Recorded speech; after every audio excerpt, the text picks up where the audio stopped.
Hey everyone, it's Ben Hardy here, and in today's video we are going to be going over the 5 things that I hate about the 2022 Ram 1500 Rebel GT. And with that being said, let's just get right into the video. So the first thing is the air suspension with this truck. So let's talk about the air suspension with the Rebel GT, and it's something you can get in the Rebels in general. So first off, right, it does have some utility to it. It can raise and lower the truck so you can get a high ride height for off-road circumstances, a lower ride height that will make getting in and out of the truck a lot easier, and then it'll go down and lower down on the highway so you get better fuel economy. So there's definitely some utility to it, but here's a downside. So first off, this is just one more thing to break on the truck, obviously, right?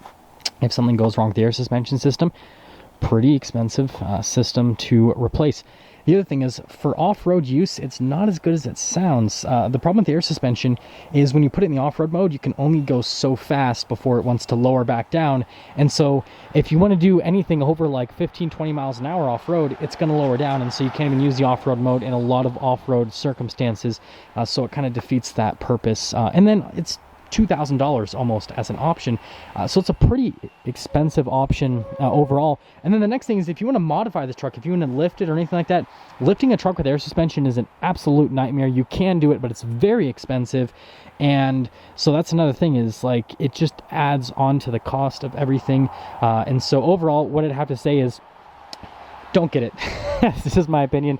It's a $2,000 option. Save the $2,000. Just get the standard suspension. The standard suspension will ride just as smooth. Your fuel economy will be the same, and you won't have the headache of having to replace this air suspension system. But yeah, that's my opinion on that. Now, the number 2 thing is the fact that this particular truck is missing quite a few options. Now let's go over the options that this truck doesn't have. So first off, it doesn't have the 360 camera system, so you don't have a front camera. You don't have the side mirror cameras as well. You do have a backup camera there in the back, but you don't have any of those cameras. And then popping here to the interior, well, we forgot to go over this. This truck doesn't have blind spot monitoring. Does not have adaptive cruise control, doesn't have parking assistance, doesn't have lane departure assistance either.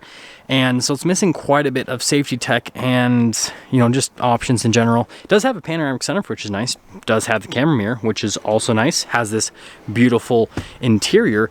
But after you guys see the price of the truck, when you hear the fact that it's missing any options at all, it's kind of a little bit concerning. And so that's, you know, just a point that I figured that I would mention in today's video. Oh, and also something that Ram needs to change is their steering wheels are manually adjustable. Even in these higher end packages, I think they need to, you know, release an automatic adjustment for the steering wheel, so then you can have like the whole memory seat function where the steering wheel, you know, you guys know what I'm talking about, in vehicles that have an automatic steering wheel, the steering wheel goes in and the seat goes back when you go and park, and then when you go into drive, it all comes out, so it makes getting in and out of the truck a little bit easier. So yeah, there's just a few little options and doodads that the truck is missing. Now, the number 3 point is going to contain 2 points because they're both going to be inside the truck, and that has to do with the interior and then also with the fuel economy. So I guess we gotta start up the old Rebel. Boom. So while that's starting up, let's talk about the interior part of this point. And I guess this is 6 things technically, but this last, the fuel economy thing, I kind of thought of yesterday as I was driving the truck. Anyways, the interior of the truck is very nice, like really nice materials everywhere. I think the design is actually pretty good as well. It's very dark, and you know, I feel like I'm in a cave almost, and I think they should have done a little bit more to spruce up this interior. There's a little bit of gray accenting, but it's a sea of just black and dark, and it feels kind of bland to an extent. So even though the material use is very nice, I wish they did something similar to like what my TRX has, where I have like red stitching, right? And you've got like red inserts on the sides of the seats as well. And then like my Ford Raptor, right? That has blue seats, which is crazy, but it's got orange stitching too. And so the interior just pops in that truck. Every single time I get in the Raptor and the TRX, they feel special. This, on the other hand, like I don't know. I feel like it's nice, but it doesn't have quite a special feel. This will come into play later. Anyways, the next thing is fuel economy, which we got to go over to that. 12.7 miles per gallon. So the Rebel, right, from the factory with the EPA rating on the window sticker is supposed to get 18 around town and then 22 on the highway. Now I understand I did lower the tire pressure. This is just so that I can get better grip, because you guys can see I've got super snowy roads. But even when I had the tire pressure at the factory setting, 55 front, 45 rear, I was still getting like 13 miles per gallon, so marginally better fuel economy.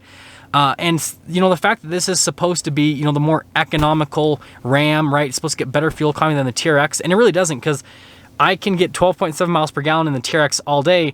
And I mean, I don't know about you guys, but I'd rather have 700 horsepower and the shocks and suspension the TRX has than, you know, the Rebel. And once you guys see the price of this truck, then you're really going to be like, okay, what's happening here? But yeah, I don't know. The fuel economy isn't as good. And my Raptor also gets better fuel economy. So it's like, it's kind of hard. It's kind of a hard sell to me. Now, the fourth thing is the fact that there is no extra performance. Well, now we got to pop the hood.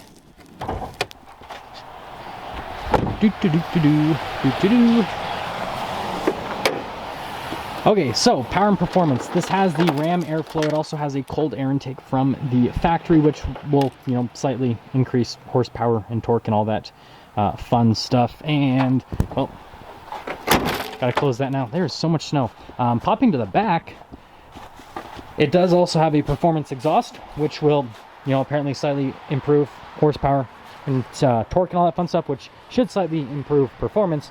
But in the real world, which is what we are in, I'm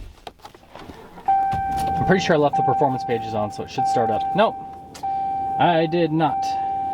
Ah! This touchscreen is very sensitive with my gloves. That's all I gotta say. There we go. I don't know if it's not gonna pull up now. The best 0 to 60 with this truck was like 6.7 seconds or something like that. So the point that I'm trying to make is this doesn't actually have any extra performance. And again, it's the GT package, so you think it would have more performance, but it doesn't really. So you're basically paying for paddle shifters, you know, the center console shifter, nice seats, and exhaust, a cold air intake, but not getting any extra performance. I think what Ram needs to do is they need to offer kind of like an in-between package between a Rebel and a TRX. I think there's a lot of people that are in the market for something like that. They don't want, you know, a Hellcat engine. They don't want something that's as crazy and as expensive as a TRX, but they still want something that is a little bit better performance-wise than the regular 5.7 Hemi Rebel. And so I think there's definitely a market for that. I think they should do that.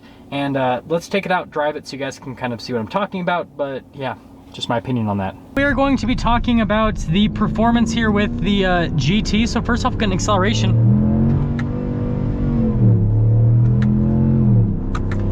You guys can see the lag there with the paddle shifters. Not quite as snappy as the TRX. It seems like this version of the 8-speed automatic from ZF is tuned more towards the luxury side, which is completely fine. Just understand that these paddles, in my opinion, are less for like performance driving and more for like going down a hill, trying to engine brake a little bit more. Or if you're off-road and you want it to stay in a certain gear, that's when I found myself using the paddles. I didn't find myself using them to have fun driving with the truck, if that makes sense. But we're gonna put it back in the automatic mode.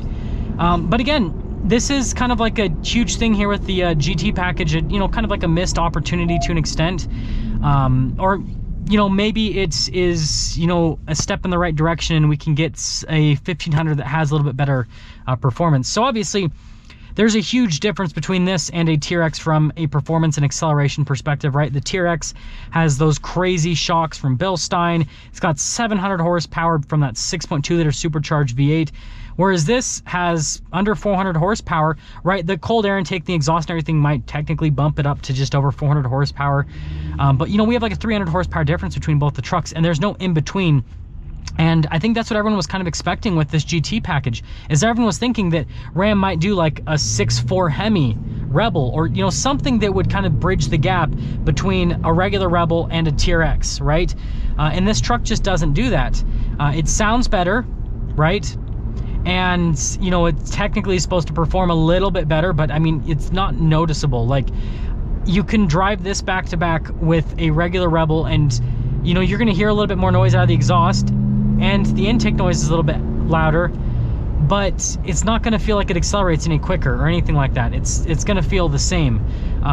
So yeah, it's, again, like I said, I feel like it's kind of a little bit of a missed opportunity. It's not like this is a bad truck. I still think this package is a great value. $3,000 for all the stuff that comes with this package, I think is a really solid value. But I also do think that Ram could have, you know, maybe done a little bit more, maybe made the package a little bit more expensive and done something a little bit more exciting, or, you know, what they could do for 2023 is offer, you know, maybe it won't be called the GT at this point, but offer a higher performance version of the Rebel that'll bridge the gap between a Rebel and a TRX for the people that, you know, don't quite want, you know, TRX performance, but they want a little bit more than what this truck has to offer from an acceleration perspective and everything. I mean, look at this. Like, again, it's not bad by any means.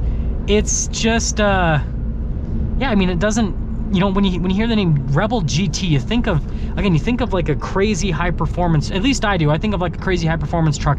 I don't think of a truck with different mufflers and, you know, stuff like that. But yeah, those are my thoughts on that. Now, the fifth thing has to do with the pricing of the truck. So we got the window sticker, and let's just get right to it. So total MSRP $71,995. The base price of a Rebel $51,350, which is, you know, pretty reasonable for an off-road truck, especially an entry-level off-road truck. But you guys can see options are obviously plentiful. The GT package, I think, is a good value price-wise. $3,000 for all the options you get. I think it's really good value. Getting ventilated seats and the nice seats this has and everything, I think that's great. But $71,000, that's like $6,000 more than the base price of a Raptor. That's like a little bit more, like $1,000 more than the base price of a TRX. And this is no Raptor, this is no TRX. And, you know, obviously a base model TRX wouldn't necessarily be as nice interior-wise as this, and it wouldn't necessarily be as capable from a towing perspective, but pretty close from payload and towing capacity perspective. And it's a TRX, so it has better suspension, better shocks, it looks cooler, it has a Hellcat engine, and we already went over the fuel economy point. Like, your fuel economy, even though this says 1822, good luck getting that right. So yeah, it's like the TRX seems like a better value. And then a $72,000 Raptor is a very nice Raptor. That's a Raptor with the 35 package with a pretty nice interior, nice options. So it's not like you're getting like a base model crappy Raptor for $72,000. So yeah, I mean, it's up there, right? It is definitely up there with all of the options that this has. And you could get rid of the air suspension, like I said, and that saved you almost $2,000. But still, you're in that price territory, and that's something that I think is a struggle for this entry-level off-road truck segment and for the Rebel as well. And it's not just the Rebel that does this, right? You load up a GMC Sierra AT4, and it's kind of like the same story where it is an entry-level off-road truck, and it's the same price as, you know, the hardcore off-road trucks, the Baja trucks, Raptor, TRX. So I think that automakers need to kind of get it in line a little bit better, because again, when, you know, buyers are looking at this, they're looking at this as an off-road truck, and when they see this and they see it's the same price as a Raptor or a TRX, they're going to be like, why would I buy that and not the other two? That's just my personal opinion.